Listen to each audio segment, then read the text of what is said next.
We want to get right to it, family. According, just for you, what was your first venture into the nations? Now, what drew you to the nation? Well, there's a verse in the Holy Quran that says, "Travel the earth and study the ends of those that have gone before you." I didn't know that verse because I didn't know anything about the Holy Quran. But we have, as a people, we have a genetic memory. So what our ancestors used to operate on, some of that's still inside of our DNA. So as we say, what had happened was Right. I was in the streets meddling at a young age, and I didn't like the way I was feeling, killing my people. Felt like I was down on the inside. So one day I was sitting on the porch, and a thought came to my mind. I wonder what the dope fiends were doing when they were my age. And instead of serving any of the dope fiends we used to serve, back then we had pagers back then. Turned off my pager, and I went to the liquor store, the alley, the trap house, and all I did was interview all the people we were serving.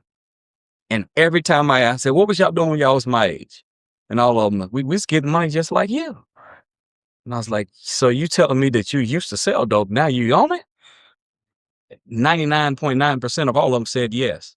And it dawned on me that if I'm doing what you were doing when you were my age, then I'm going to be doing what you do whenever I become your age. The song wasn't out yet back then, but I don't know if you heard Bishop Bullwinkle, Hell No. Oh yeah. To the No, no, no. Yeah, yeah. to the no. Right. It wasn't out back then, but that was my mindset. So anybody that's ever been in the street know that you get two birds with one stone. Yeah. Maybe that's why they call it crack rock. One, they make a fiend for the drug, the other, they make a fiend for the money. It's just as hard to stop selling as it is to stop using. So I'm trying to come out the streets. The only thing I do to get right, go to church. I'm going to church, Bible study. I'm doing all that they said do, but I'm not feeling the strength and the willpower to resist the pull of the streets.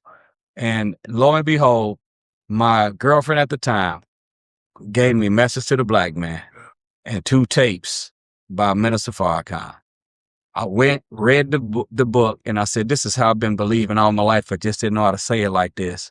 And when I listened to the minister, I said, this man's got to be God. Who else could know this?